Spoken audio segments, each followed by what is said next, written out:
The lessons in this course are designed to be accomplished in a week. If you're finding it difficult to meet goals in a lesson, it's caused by one of two things. One, the lesson is too difficult for your current ability. Two, you're expecting a level of performance that is not attainable within a week. For example, when I say to increase a metronome speed by just a beat or two in a single week, that might seem like a very moderate goal. But if you're already pressing your current limits, that goal might take months to accomplish. We all have limitations to our skills. Some have amazing hand-eye coordination, while others are a bit clumsy. Then there is the perfectionist tendency that many of us share. It's possible that you're expecting a level of performance that is stifling. I had a student a few years ago that I was teaching on Skype. I'll call him Henry. His playing level was entry-level, intermediate, kind of the higher levels of beginner. He could play some songs that truly surprised me because he considered himself a beginner. As he was playing through the beginning part of the course, he wasn't perfect, but his performance was more than acceptable. Henry wasn't a weekly student. I would see him intermittently. So a couple of weeks down the line, he would upload a video for me to review, and it would often be a few steps back from the previous lesson. Henry was determined to do everything perfectly before moving on. This pattern continued to repeat until he was so frustrated from his lack of progress that he stopped taking lessons. Even after this, I would still see Henry every few months, and he never chose to move beyond the beginning parts of the course, despite my advice to do otherwise. In explaining the path forward, I will often make you aware of your current limitations. You may find your newfound knowledge so disappointing that you decide to take several steps back. At times, this is necessary, but most of the time it's caused by your own perfectionist tendencies. I shared a test with you in a previous lesson. Play with a metronome and analyze your playing by looking at the wave file to see if you're actually playing with the beat. This test wasn't designed for the intermediate player. There were a few advanced players studying the material, and I chose to, shall we say, enlighten them. They too need to practice the fundamentals. But for intermediate players, I prefer for you to be aware of the flaws in your playing, but accept them. Over time, with constant review, you will improve. I've been playing guitar for 50 years, and my results from the test are seriously less than stellar.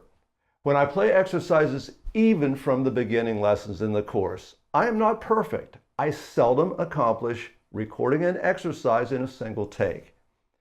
Even simple rhythm parts, I play for 10 minutes before recording because it takes me that long to feel the groove. When I inspect the wave files on these simple parts, I'm often disappointed. So there is a very big chance that you're being a little hard on yourself and being overly picky before moving on to the next lesson. If you're taking too long to complete these lessons, upload a video to YouTube, set it to unlisted, and share the link with me or another instructor. We'll take a quick look at it and let you know if it's time to move on. I might also recommend a quick Skype lesson to discuss in depth what I see and recommend. So on the one hand, maybe you're being too picky. On the other hand, maybe you're studying lesson 16 and you really don't have the skill to accomplish the lesson in a week. Maybe you do need to move back to lesson 12. There is also the possibility that the lesson is too difficult and I got overambitious when creating it. Maybe there should be a few more lessons prior to that particular lesson to allow the student on your level to make gradual improvements. I need you to comment on my work and to let me know if you think any of these lessons are too difficult. At best, these lessons should provide a gradual path forward. Before leaving this topic, I want to mention one other thing. Perfectionist tendencies come from the analytical part of the brain. Overanalysis can stifle the artist within you. The creative part of our brain is not technical, not analytical. The most artistic people that I have known in my life are always a bit sloppy in their execution. They value creativity over perfection.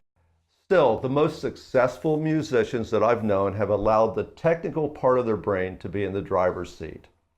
Art normally needs some discipline to be accessible to the masses. Now, on to today's lesson. In a previous lesson, I explained the four-note lead. I'll briefly review the concept for those of you that haven't studied the technique. The pentatonic patterns are each 2 notes to a string.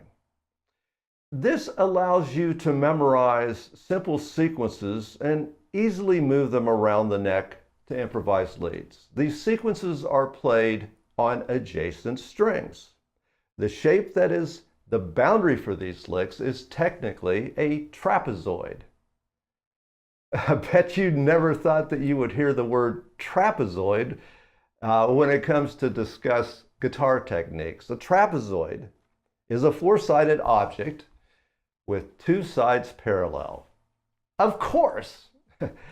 Yes, I knew these shapes were trapezoids, but had to Google the word for the definition. Here, I'll show you. Okay, in the first pattern of the pentatonic scale,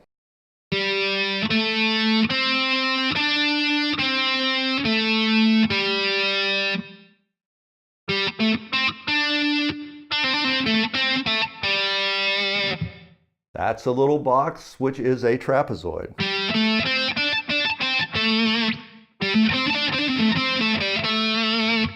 And it's also 4 notes. Notice that.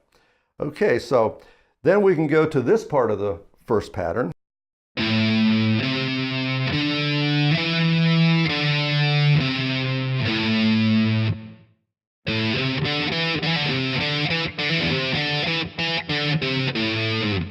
Still a trapezoid.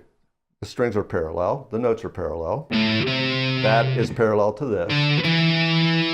But it's not a box. It's an odd-shaped thing called a trapezoid.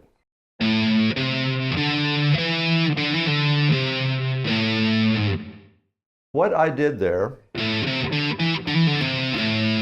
can be translated to another one of these shapes. Melodically, it's a little different because the intervals are slightly different, but the movement is exactly the same.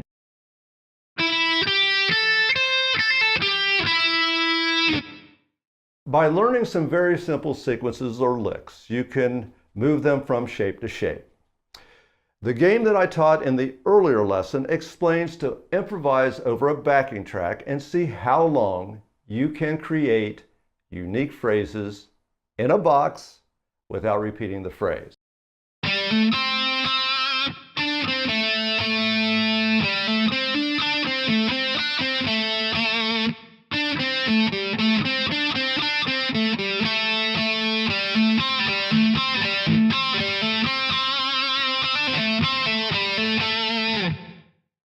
Before I explain the 5-note lead, and there's a pretty good chance that you can guess where I'm headed with that, I'll teach you the chord progression for this lesson. We'll be using this over the next 3 weeks. Here's exercise 1.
When you listen to the rhythm track created by DJ Nelson for this lesson, you will probably think that exercise 1 isn't the actual rhythm from the recording. Well, you're correct. Exercise 1 is what I shared with DJ, and he created the excellent backing track from this chord progression. So you'll find that these chords and rhythm work just fine with DJ's recording, but they're not an exact copy of his track. Now for the 5-note lead. I've been waiting for this one for quite a while. I love this lesson. B.B. King passed away last year. The newspaper covered his death and included a little 5-note pattern called the B.B. King Blues Box. The article explained it as a simple shape that most guitarists have learned. It could be moved up and down the neck to play a blues lead in any key. Well, when the article said most guitarists, they weren't including me. So I called Sarah Spizak and asked her if she had ever heard of it. Nope. Called another instructor, Dan Mom. Ever heard of it, Dan? Nope. At this point, I wasn't feeling quite so bad for being in the minority. Actually, I suspect that I'm not in the minority. Perhaps if I was a blues player, I would have heard of the pattern.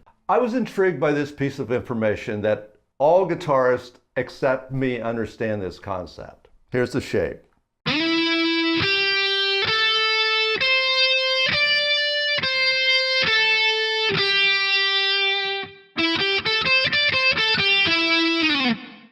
Basically, it's a simple pentatonic pattern that's located in the second pattern of the pentatonic scale.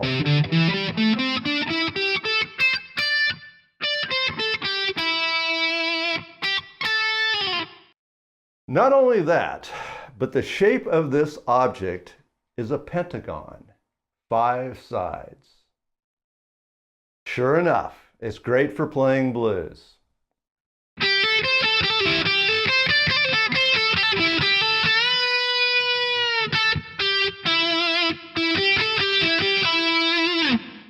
It's where I got the idea about the 4-note lead. Then I decided to write a lead guitar part using only these 5 notes.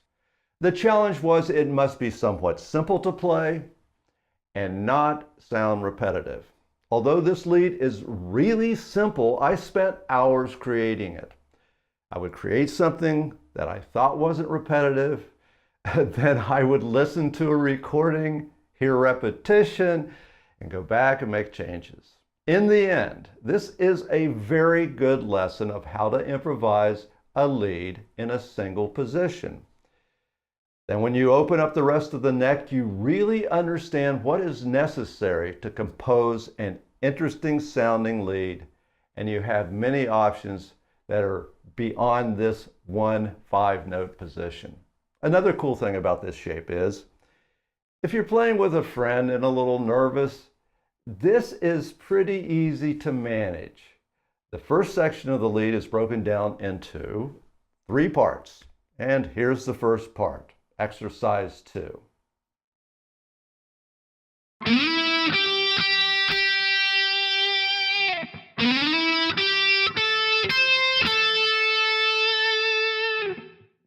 Here's exercise 2 at normal speed.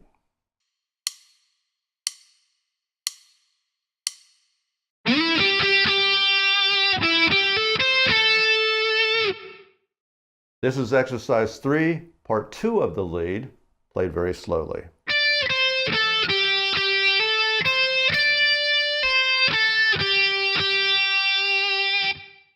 This is exercise 3, part 2, normal speed.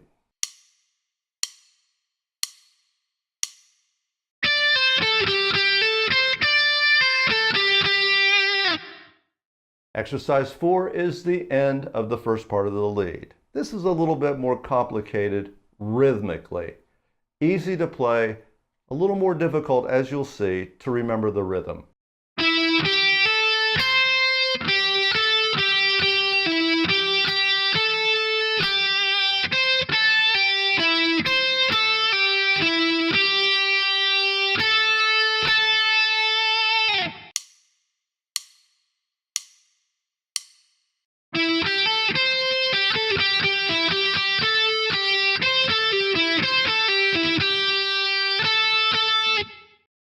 Your goal for this week's lesson is to memorize this first section of the lead from beginning to end. Before starting next week's lesson, you should be able to play this in its entirety without looking at the tab. Also, spend some time with the B.B. King Blues Box improvising over chord progressions, especially blues progressions. I hope you enjoy this lesson as much as I enjoyed creating it. From my perspective, it's a blast. See you next week.